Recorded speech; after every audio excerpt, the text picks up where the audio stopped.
You planned for this. You imagined the pregnancy, the nursery, the tiny face that would call you mum. And then life had different plans. Maybe it was a diagnosis that changed everything. Maybe it was a body that just wouldn't cooperate, or a phone call you were waiting for that finally came and then took it all away again. Today's guest, Natasha, knows that road intimately. A decade-long journey through infertility, IVF, surgery, failed adoption, and grief that doesn't come with a name, let alone a support group. She's also a licensed mental health counselor and chief clinical officer, which means she doesn't just know this from the inside. She's spent her career helping others navigate it too. Today, we're talking about the layers of loss that live inside an infertility journey, the shame, the isolation, the internal dialogue that tells you your body was broken, and what it actually takes to heal. Because this grief, it deserves to be named. Let's dive into it. Welcome to the What I Wish I Knew After Pregnancy Loss podcast. I am your host, Shana Southern. I am an angel mum, a rainbow mum, a pregnancy loss practitioner, and trauma-informed coach. I created the Institute of Healing Through Pregnancy Loss out of my own experience with loss in the hopes to provide understanding and healing, educating people on pregnancy loss, and creating more women or men in trained support roles. In this podcast, I hope to shed light on what I wish I knew in relation to pregnancy loss, opening up the conversation, breaking the stigma, and bringing real-life stories plus guest experts. Thank you for being here with me today, and let's dive into today's episode.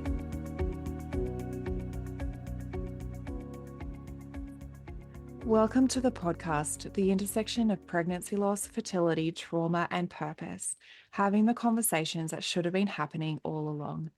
Today, I have with me Natasha D'Arcangelo. Natasha is a licensed mental health counselor in the states of Florida, Idaho, Iowa, and Washington, and a licensed professional counselor in the states of Delaware, Montana, Oregon, South Carolina, and Virginia. She's also a Florida qualified supervisor. She received her Master of Arts in Clinical Mental Health Counseling from Argosy University. I have to ask you, is it Sarasota? Yes, Sarasota. Yep. She is the Chief Clinical Officer for LB Health and the owner of D'Arcangelo Counseling and Consulting. Her previous experience includes working as an educator and in an inpatient psychiatric setting, community mental health, private practice, nonprofit leadership, and mental health tech. She is an international speaker that has presented on various topics, most often on compassion fatigue. Thank you for joining us, Natasha. Thank you for having me. I'm excited to be here. I'm excited to have you and to have you speak on a couple of different topics. Like we often think our journey to motherhood is going to go one way when we're younger. You're told you have sex, you fall pregnant, and Yep. that's how easy it is. Yeah. But it's not when you're actually then on that journey for yourself. Unfortunately, most of us, not most of us, but there is a large population that do end up finding that is not the reality. Correct. Do you want to share a little bit about your experience with that? And yeah, essentially, and then how you got into supporting people in this space as well. Yeah, I became part of this club through no choosing of my own, as all of us do, unfortunately. But it was the same exact thing for me. Got married, and what do you do next? Is you start a family. And my husband and we both have siblings, and we knew we wanted to be parents going into our marriage. And so that was not a question. I've always known I wanted to be a mom. And jokingly, my friends always refer to me as the mom of the group because I'm always the one that has the Advil or the Band-Aids. Or did you bring your passport? Are you double checked? Are you sure you have your passport with you? I'm that friend. You can tell I'm the oldest sibling, right? We started trying about 6 months after we got married, and it wasn't happening. And you start to get worried, but you're like, for some people, it takes some time. And then my GYN told me at a year, we diagnosed you with infertility, and then we can do some deeper diving, but you have to try for a year.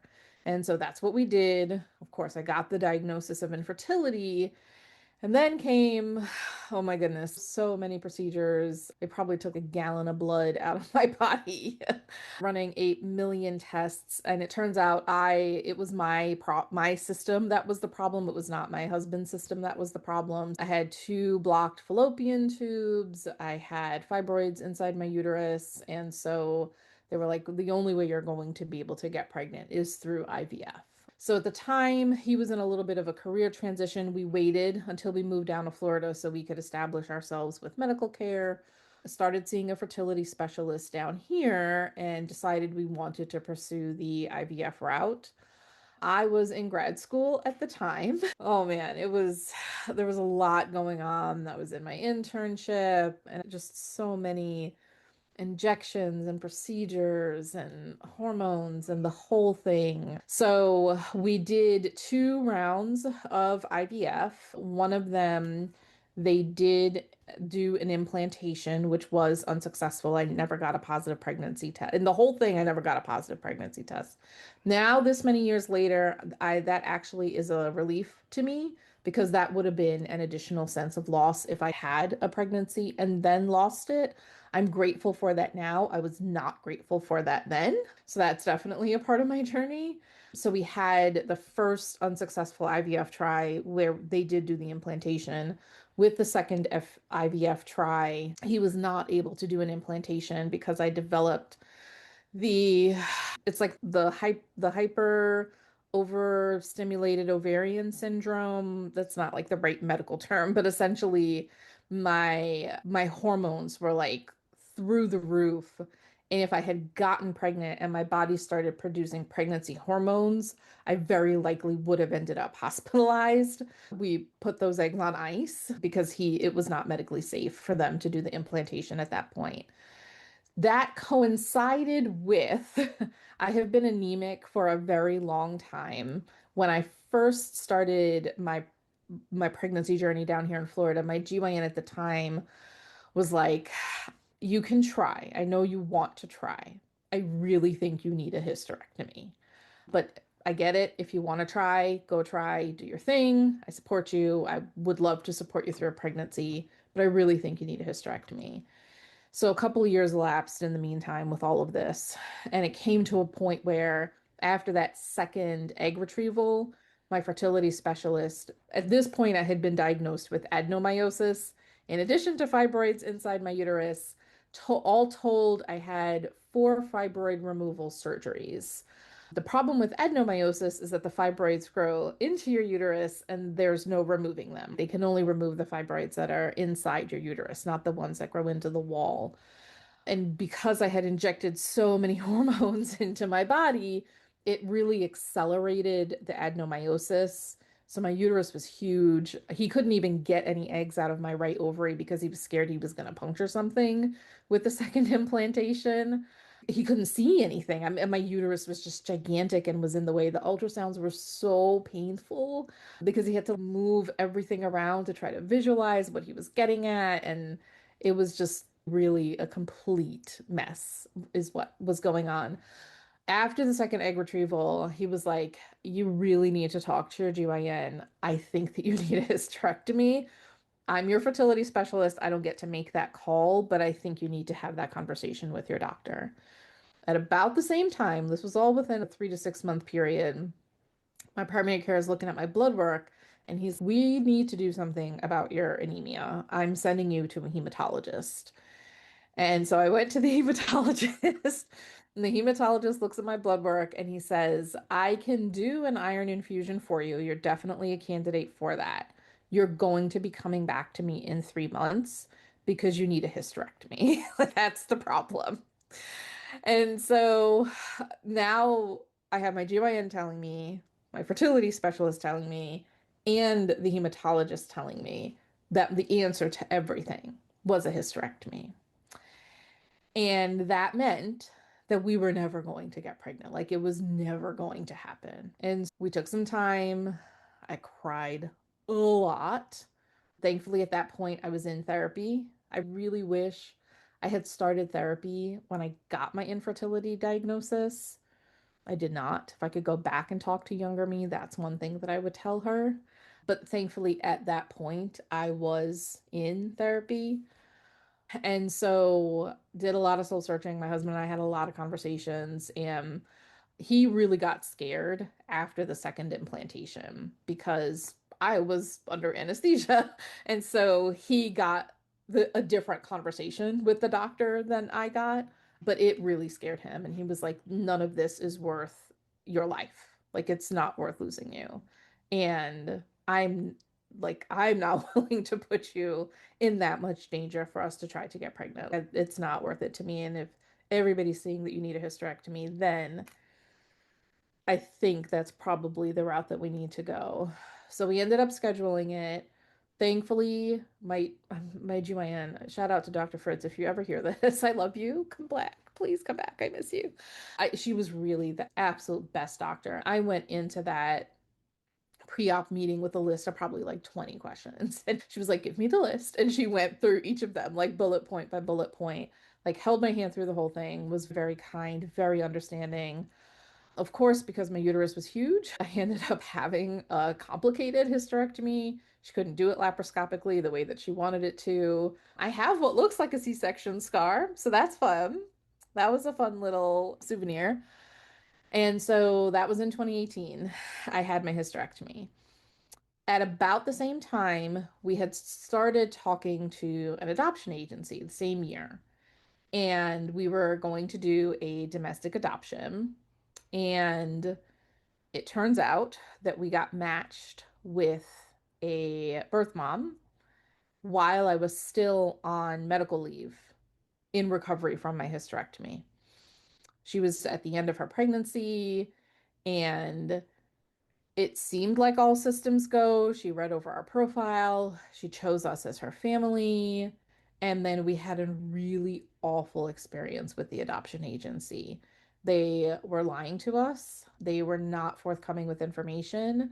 They would do this thing where my husband would email them and ask them a question, but he would CC everybody that was on, like our contacts at the adoption agency as well as myself, and they would only reply to him. And we told them multiple times, hey, so the two of us are planning on being parents together. You need to CC my wife on whatever it is that you're emailing me. Like I should not be the only one getting this information. The birth mom had said that we could be in the hospital when she gave birth, not in the room, but in the hospital. And then we get this call. He was away on a business trip that she had given birth. And I was like, oh my God, he's not even in the state right now. What do I do? And then they went radio silent, and I didn't hear from them for 8 hours.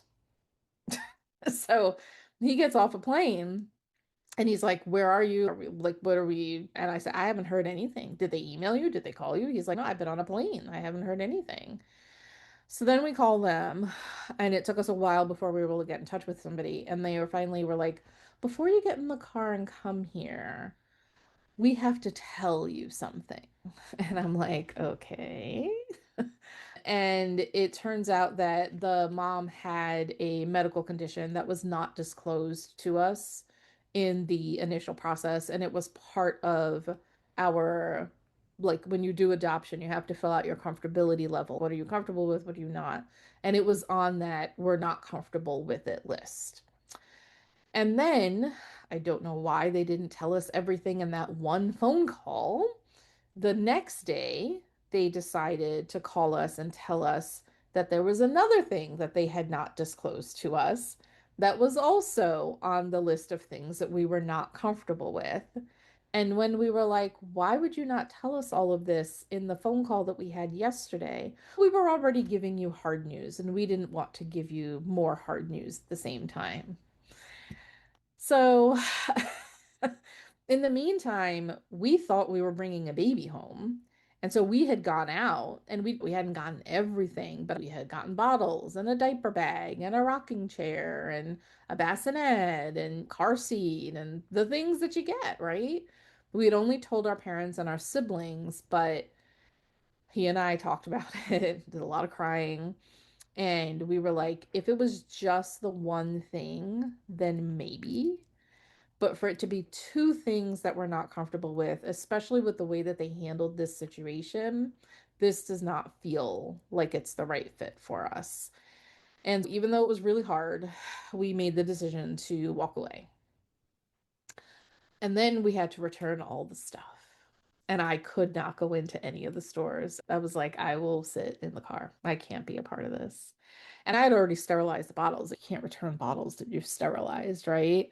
So we still had some stuff in the house that we were not able to return. And so that really sucked. I went into a really bad depression. Again, very grateful I was in therapy at that point. And my therapist told me, she was like, I think that you need to take some time and you need to work on you and you need to take a bit of a break and decide what your next steps are going to be. But I don't think you can be making that decision right now. And I am very glad that she told me that because she was absolutely right. And so we took 2019 as like a let's just breathe. Let me heal from my hysterectomy. They give you, like in the US, I know the US sucks with healthcare, but I think I had either 4 or 6 weeks of medical leave. And I, they don't tell you how tired you are after a hysterectomy, like for months afterward. And I don't know if this is just my experience, because remember, I am also anemic, right? But like, I was just wiped. That was also the most major surgery I'd ever had in my life, but it took a long time before it finally felt like my body like belonged to me. And I did a partial hysterectomy because they didn't want me to go into early menopause. So I kept my ovaries. So we took 2019 as like a woosah year. And then he came to me at the end of the year, at the end of that year, and was like, what about international adoption? Maybe that's the route that we need to take. And so I said, okay, that I would be okay with. And we started the process in January of 2020. And we did not know that the world was going to go to hell just a few months later.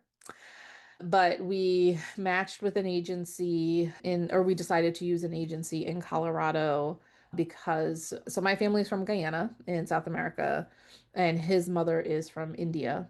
And we figured we would adopt either from India or Guyana because of our heritage.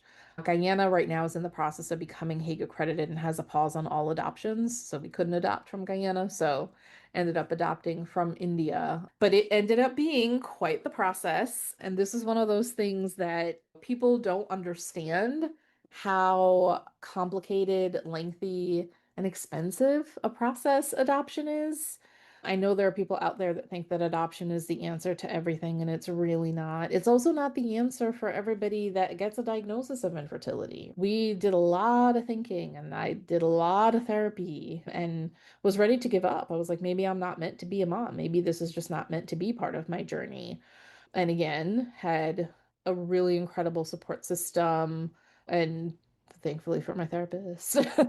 Had a lot of conversations back and forth and she says, is this a right now thing or is this a forever thing? Think about that, right? Because this is not what you were telling me 6 months ago. And this is a very different story. And we did decide that adoption was the right route for us. It's so much paperwork. Holy moly. It was a lot of paperwork for the domestic adoption. It was a lot of paperwork for the international adoption. You have to get a home study. You have to get the binder of paperwork is maybe about this big, like no exaggeration.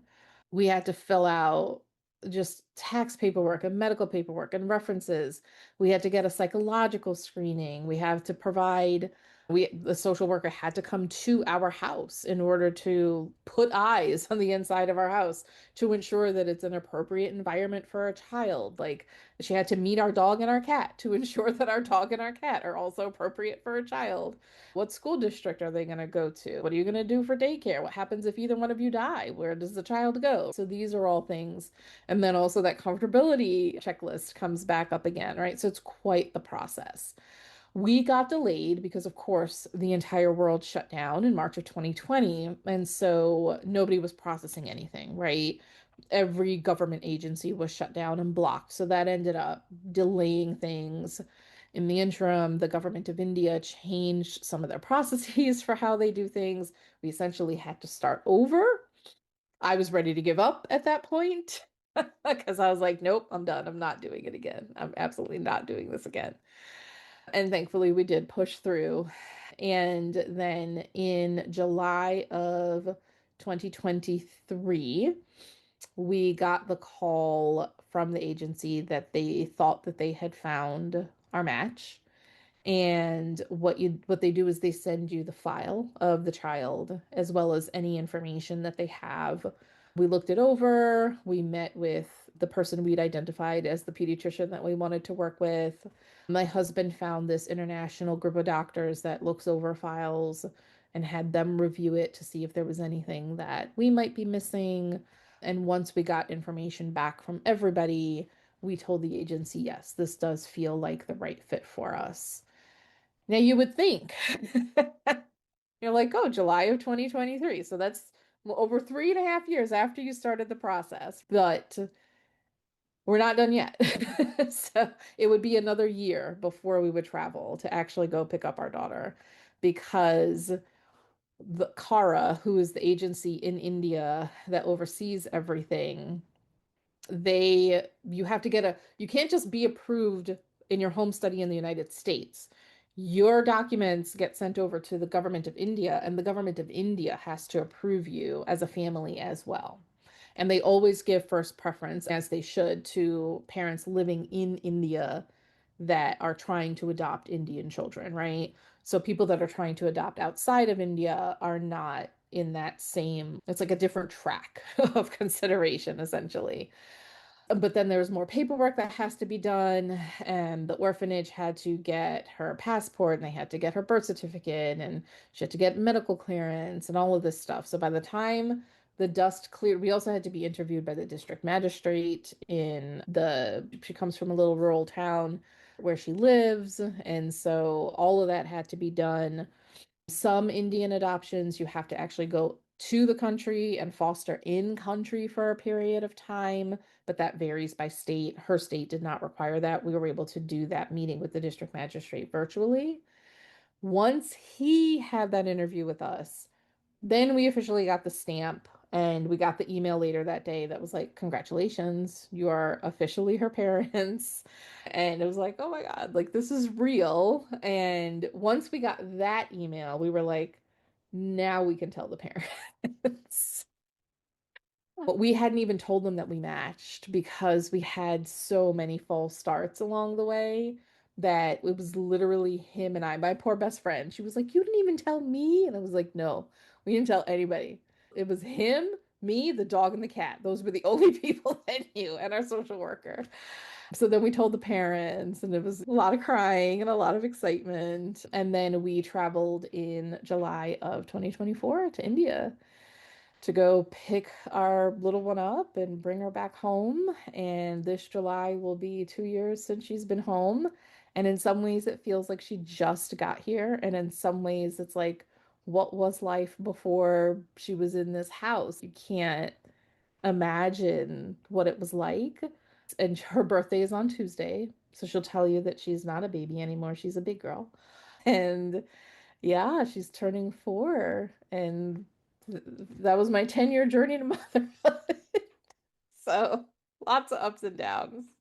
Lots of ups and downs, lots of twists and turns and Yeah.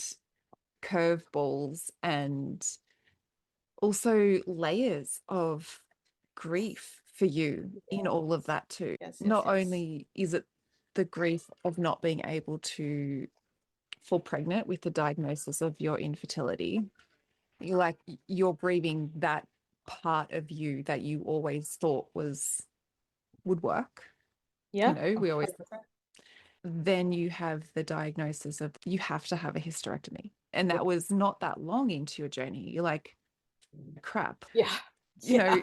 you just hit me with this infertility. We've tried a couple of times, and then you're hitting me with this is just not going to work. You need to have a Mhm. hysterectomy. And you're in that moment, your whole pregnancy journey is just fallen apart because Yeah. then you're like, this means that if I go through with this, I can't do this on my own anymore. Yeah. Uh, Ever. It's a permanent, yeah, yeah, there's no coming back from that. no.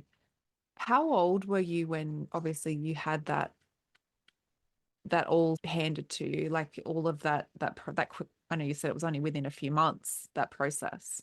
So we started trying in 2014, and the hysterectomy was 4 years later. Yeah, So the diagnosis of infertility came in 2015. So that was a 3-year time span. yeah, So yeah, so I would have been 35 yeah. at that point. Yeah. But still, like you're like it, we tried for 5 years to fall pregnant and I was 35. I would think I was 35 or 34. My whole timelines are all just so Ever since COVID, we don't know skew what time if. means No, anymore. it's just like this like void that time just gets Correct. sucked into. Accurate. Yes. And even at that point, there was no, I'm still young enough to fall pregnant. Like you're still Mhm. not in that mindset of I'm too old. We do Correct. get to that point where you're like, I am getting older, Yeah. but Yep. it's not ever that mindset of, It's okay, impossible now. yeah, Yeah. yeah. Yes. You're not in your 50s or 60s when usually people are offered that Yes. diagnosis, that treatment. Yes. Yep. And then you're in your mid 30s and you're like, okay, this is what I'm facing. And I'm still in my fertility window, but Mhm. this is not going to happen. Yeah. And like you said, you're grateful for a few things along the way, not getting that positive pregnancy test because then that was the added extra layer. But also then when you were navigating all of that for yourself, the hysterectomy, getting that phone call to say that you were matched with this lady who was giving birth, that's a loss too. Oh, And like you said, you then had to go through that grieving process again. You've had this, you went out and you bought things for your yeah. baby. And this Yeah. is when in my pregnancy after loss, that was the thing that I really hesitated in doing because then I was like, am I going to bring them home? And that was like so many women, when they are experiencing pregnancy loss, they're buying all of the things for the nursery and then they're not bringing their baby home. Yep. So this is a very similar Yeah. grief that that you were expecting this future, that you were envisioning this baby at home with you Yep. and preparing for that baby to be home with you. And Yeah. then that fell Yep. through. Yep. How were you able to support yourself? I know you said you had a therapist, Yes. which in those times, they are absolutely our the person in our corner that we need 100% because you yes. need that person that's detached from you that can see you for what's happening. Yes. Outside the therapy, what were you able to do for yourself to help you through continually getting these challenges? Honestly, not a whole lot because it's a very isolating experience. I think unless you've been there, you don't really understand what it feels like. And not for nothing, but when you're trying to get pregnant and you can't get pregnant, everybody around you is pregnant. Like everybody's pregnant. And so you don't want to talk to any of them, not because it's a very complicated thing to be simultaneously happy for somebody's pregnancy and incredibly sad for yourself. And at the time, I didn't have anybody in my immediate circle that was going through the same thing. So I didn't have anybody else to talk to about it.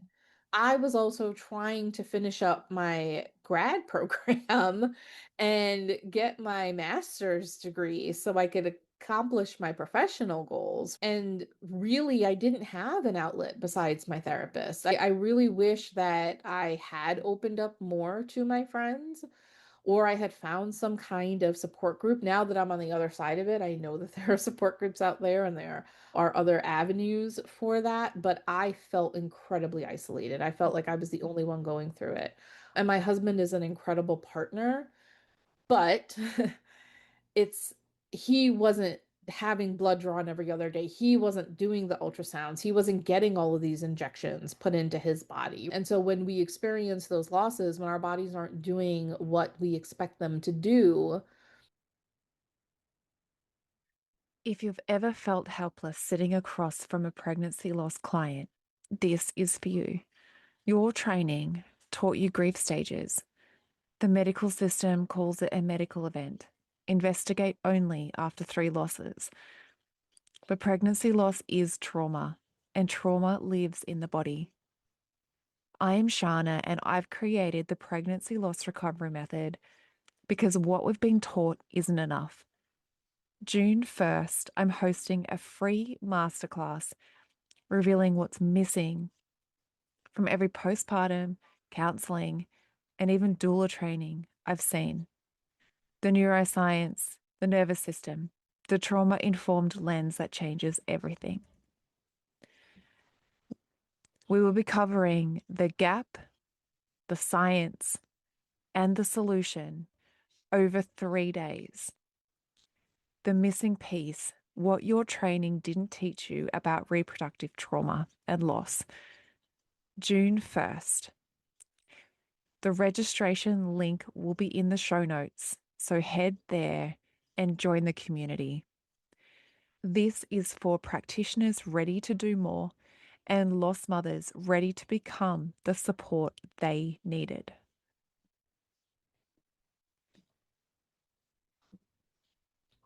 even with the most amazing partners, they literally can't experience it the same way that you experience it. And so I don't think that I did a good job, quite frankly, of being able to support myself through it. It was a lot of, I just need to get through this. And I was working on the inpatient psychiatric unit at the time. And there was both an RN and an LPN on the unit, and they would help me with my injections. So I was thankfully open with the people that I was working with because of the timing of stuff. And my coworker at the time, I call her my work wife for life now. Shout out to Dana. Dana was very supportive. I've now scared her. She was like, I never want to do IVF. And I learned that from you. I was like, you're welcome, Dana. Thank you. But it was like my work family were the only ones that could know. They had to know because I felt like crap. And yeah.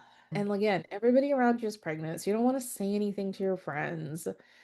And also, it just, even though you're not doing anything wrong, it feels like you're wrong. It feels like you're broken, right? And so I think there's this deep shame that comes along with why it's like your body is supposed to do one thing, right? We're supposed to continue the species. But my uterus had one job, one job. Instead, it tried to kill me. So you carry around this shame and you don't really feel comfortable to talk to anybody about it. And I also think, just as a society, we also do a pretty bad job of supporting grieving people.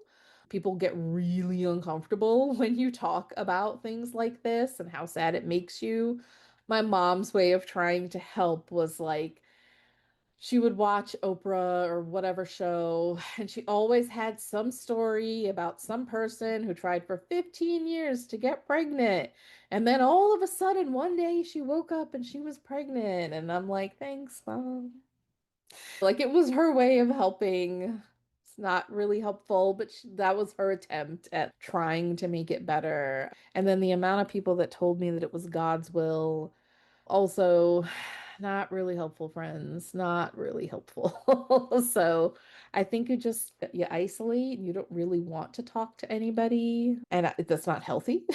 I would not recommend that as a coping skill. That's what I did. That's Mm. what I did. Yeah. And you don't know any better. You just feel, like you Yeah. said, externally, you Yep. see everything and everything is so triggering. So you're like, I'm just going to hold this in Hmm. and this will be my secret that I just Hmm. carry with me. Yep. But that becomes so heavy because then you're like, Yes. this Yeah. secret that I can't tell anyone is eating me inside, Yes. and Yes. it becomes so heavy. And then in the meantime, stop asking people if they're going to have children, please. Yes. PSA. PSA. Because then everybody is, oh, when are you guys going to have kids? And you have to smile and make up some BS story, right? Stop asking people if they're going to have kids or when they're going to have kids. First of all, it's none of your business. First of all.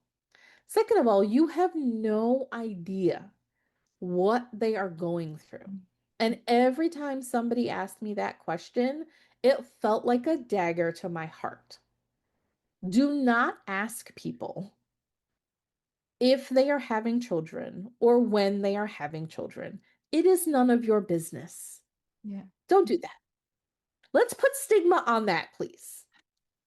Okay? Okay. And then, again, I'm in the States. So every Mother's Day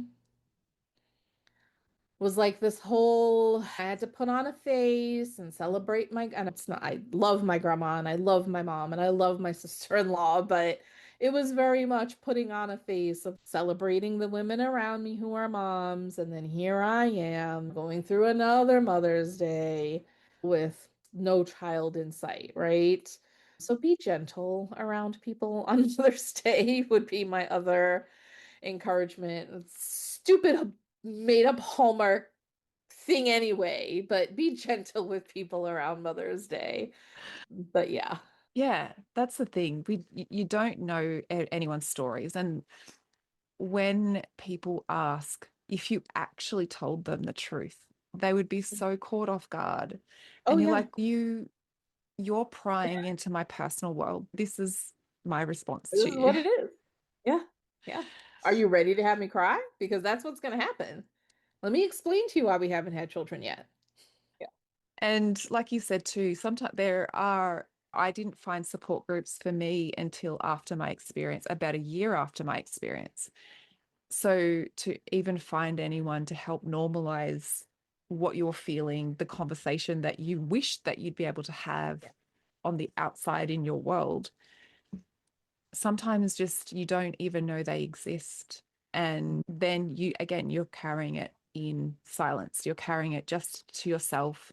Like you said, there's just your immediate, like your husband, the cat, the dog, the therapist are Yeah. the only Yeah. ones that are actually knowing what it is that's actually going on inside of you. 100%. Yes. Yes. Yeah. And it And the does. dog didn't come until after the failed adoption Okay. So it's just the cat. because it was just the cat. And honestly, that was part of my healing Yeah. process. I needed something to nurture. I needed something. And you know how cats are, right? Aurora has since crossed the Rainbow Bridge, but she was so mad after I got the hysterectomy because she couldn't make biscuits on my tummy. She was like, "Why are you kicking me off your lap? This is what we do." And I was like, "I have a surgery spot there, friend." But yeah, that's why I got the dog, was because I was so depressed and I needed something to take care of. I needed something to pour all of this maternal stuff into. I'll have her pop up at the end. She's sleeping under my desk right now. It turns out I call her my firstborn because I am her emotional support unit.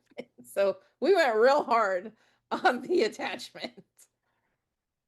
But that's really what helped me get through that depression, was like I had to get it together enough to take care of this puppy. And puppies are a lot of work. Side Mm-hmm. note, I didn't She's my first dog. I did not know. The crate training and the biting and the amount of shoes that she destroyed, like, it's a lot. I was not prepared.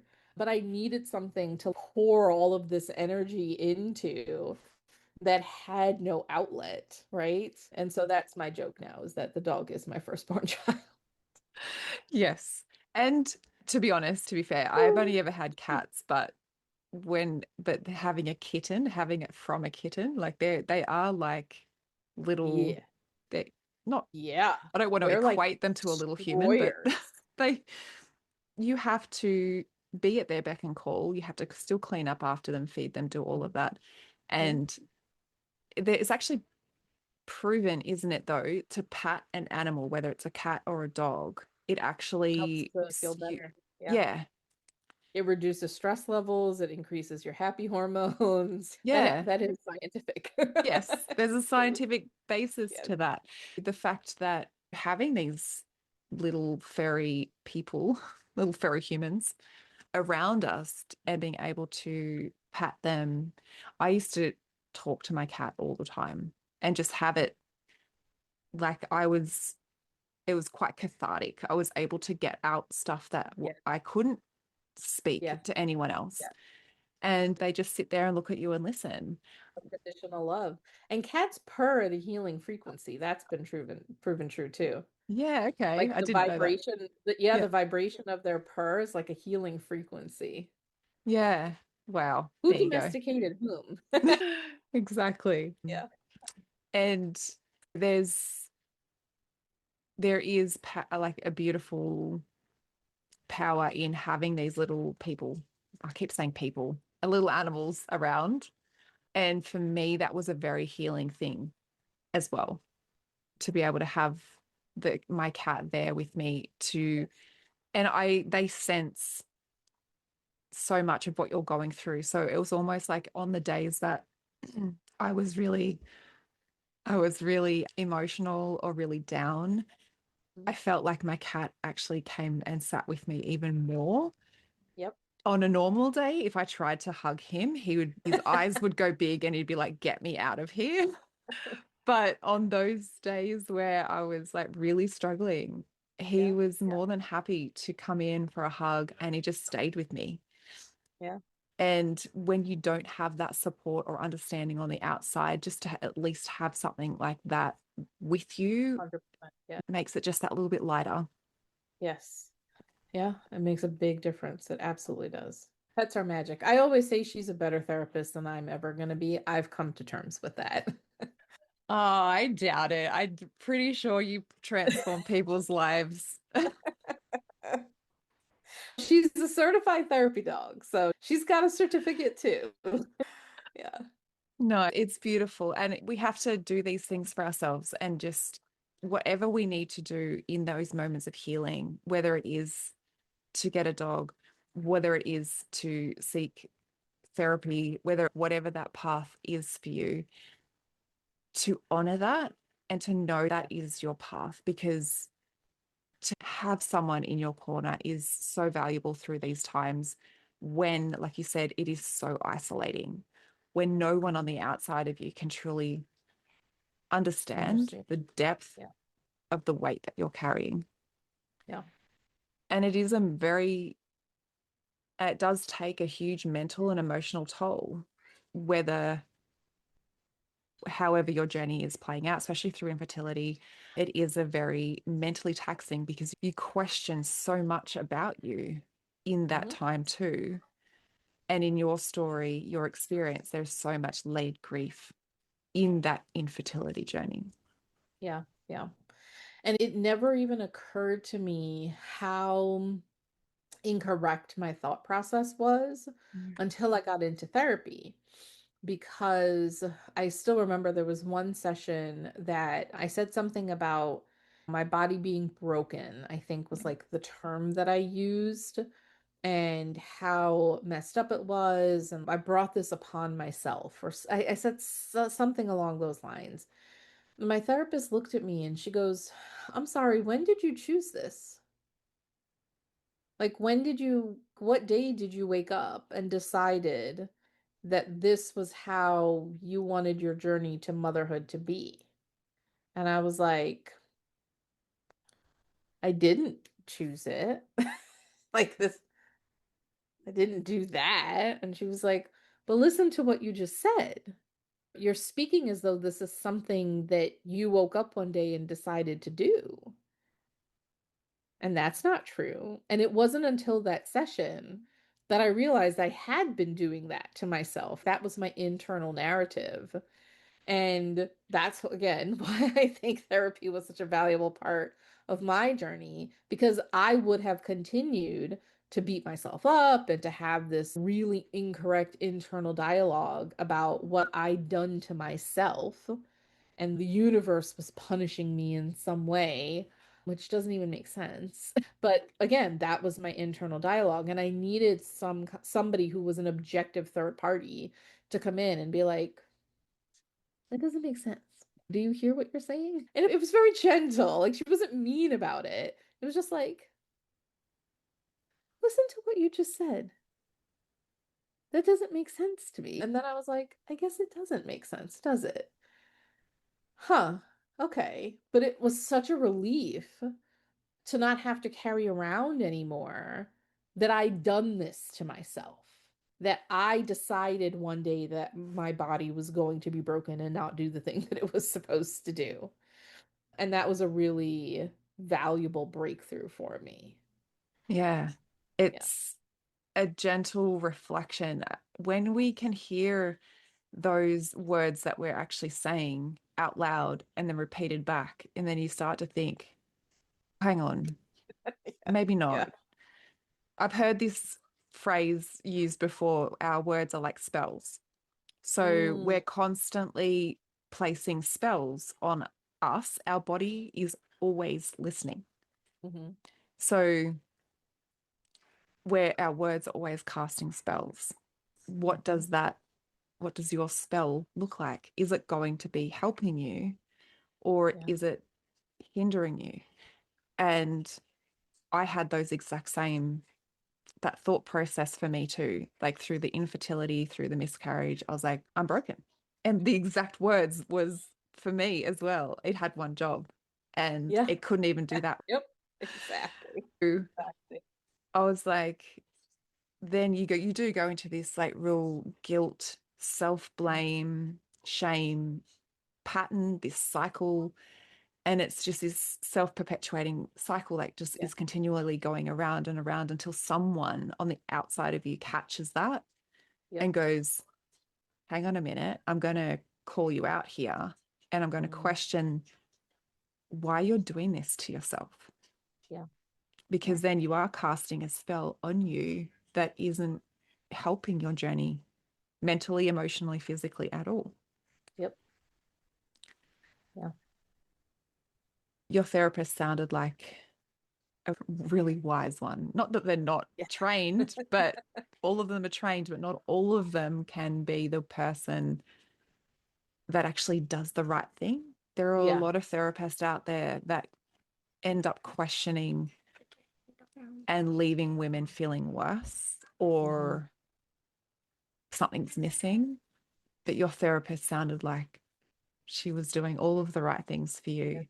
And you sound like you did really have a good support team in your therapist, your gynecologist, and all of the professionals in your space. Yeah. And this is another one of those things. It's hard to find a therapist when you're a therapist. It's like nurses make the worst patients, therapists are the worst clients. Like we really are. Because when you're and oddly enough, I love working with therapists as a therapist, but you know that the therapist is sitting on the other side of the proverbial couch judging you. Because we have the same education, we have the same licensure, we have to maintain our CEUs. They're judging you. They're judging your clinical approach. So it's baked in. But what I always tell people is this: there is not a one and done solution when it comes to therapy. Like if you're thinking about therapy, and you decide that you're going to take the plunge, you're probably going to have to meet with more than one person before you find the right fit, and that's okay. That's a normal part of the process, and we don't talk about that enough. But Yeah. the analogy that I give is we've all been to a doctor before that we've seen that has the worst bedside manner and we would never go back and see for the rest of our lives. The same thing happens with therapy.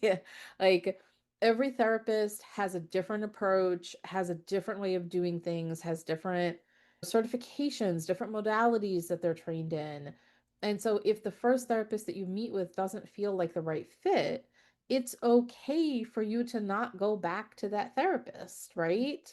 And it may take a couple of sessions before you're like, "Oh, I don't know." If you find yourself holding back, if you're feeling judged, if you're like, this just doesn't feel right, then it's okay for you to not go back. It's okay for you to meet with somebody else, right? And I always tell clients in my first session with them, when I do my intake, I'll say to them, I'm going to ask you like 8 million questions today. I know you don't know me from a hole in the wall, but it's the only way I can get to know you better. And my job today is to ask you those questions, but your job today is to be assessing me. As we're going through this, I need you to be asking yourself, does this feel like the right fit? Do I feel comfortable talking to Natasha? And if at the end of this, the answer to that question is no, I have a fantastic group of professionals that I know who may be a better fit. Like ultimately, I want you to feel better. That may or may not happen with me. And so, if you're finding that it doesn't feel like a good fit, in my opinion, any therapist worth their salt should have somebody that they're able to recommend to you that is going to be a better fit. That should not be something that they're offended by. That's a red flag. That's a red flag, friends. Also, Yes. don't be offended. Like, it's okay for you to ask your therapist. It says that you're trauma informed. What does that mean? It says that you are adoption competent. What does that mean?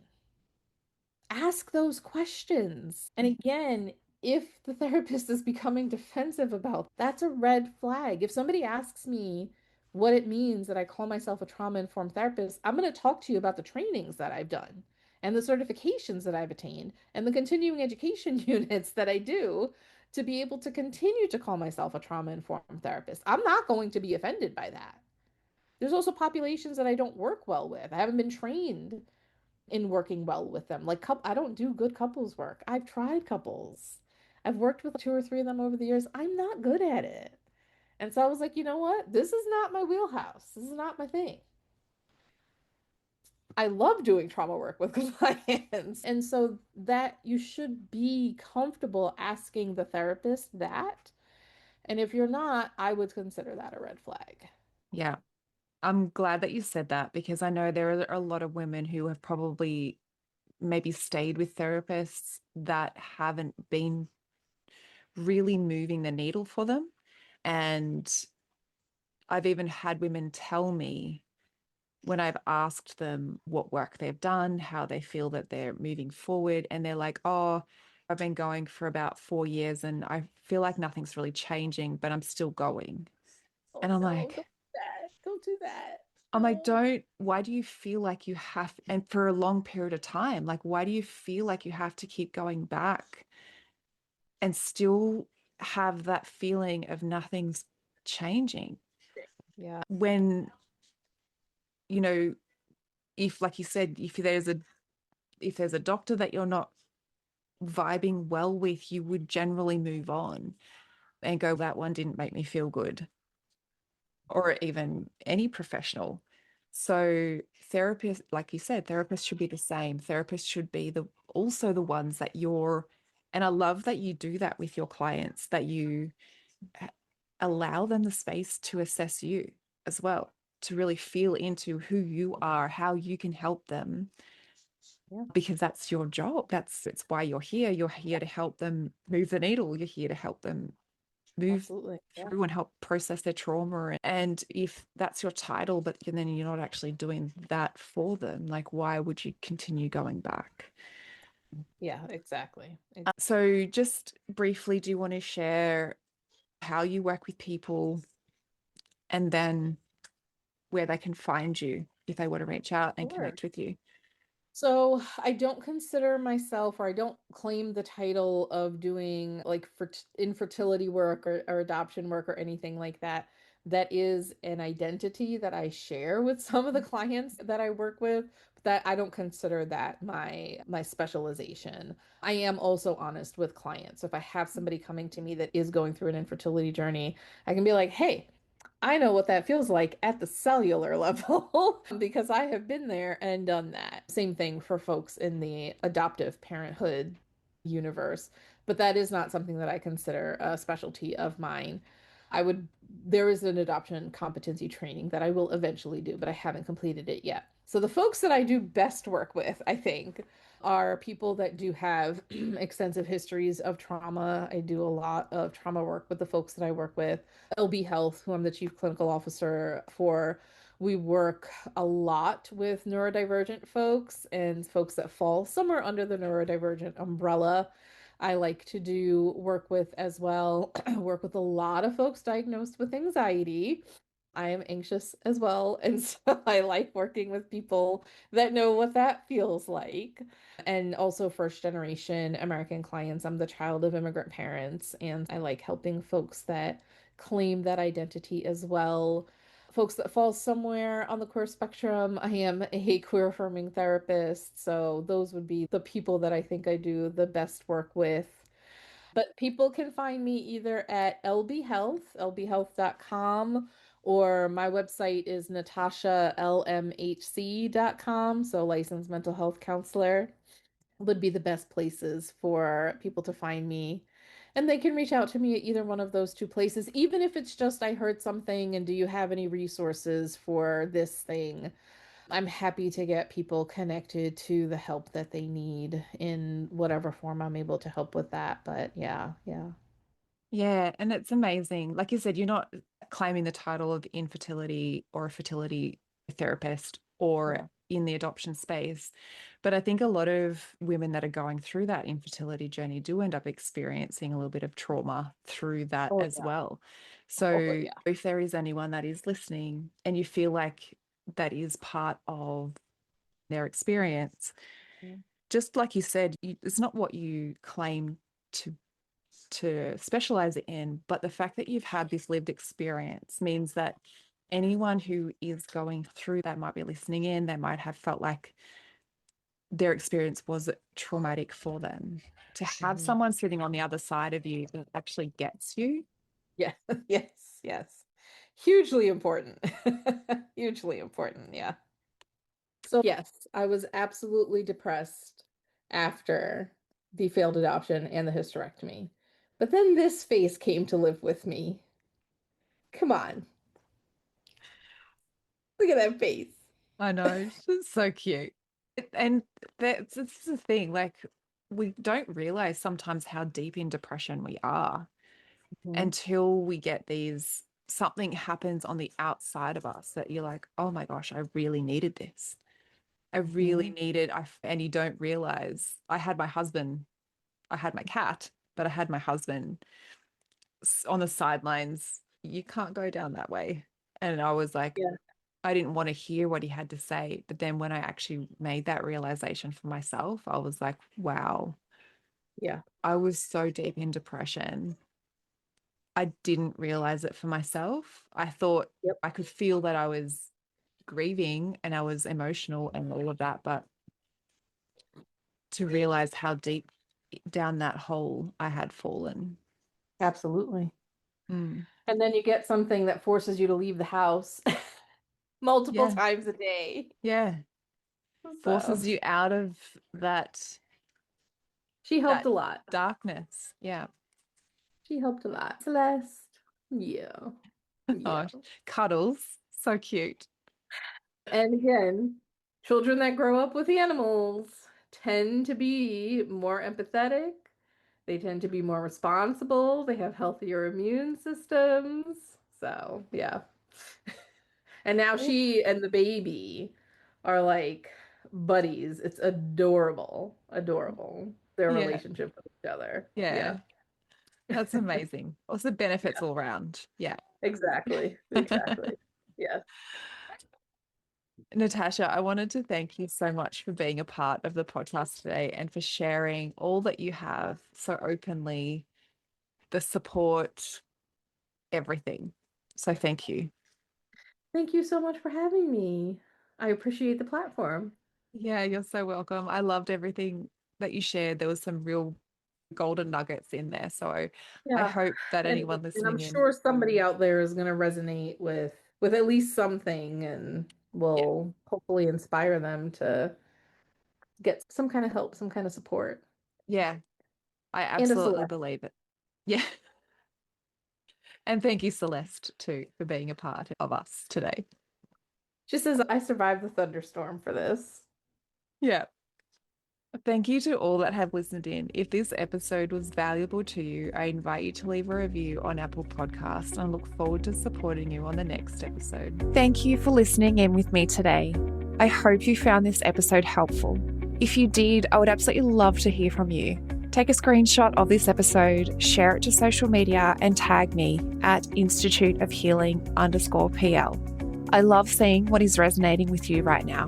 If you want to chat further, I invite you to connect with me through Instagram. Head over and follow my Instagram account, send me a DM, and let's open the communication. If you want to know more about how you can be the support for others, head to the show notes and fill out the application form for the Pregnancy Loss Practitioner certification. I want to also note here that what I share within the episodes is not medical advice. If you need further support, please consult your doctor. Thank you again. Much love to you. Be gentle with yourself, and I look forward to supporting you on the next episode.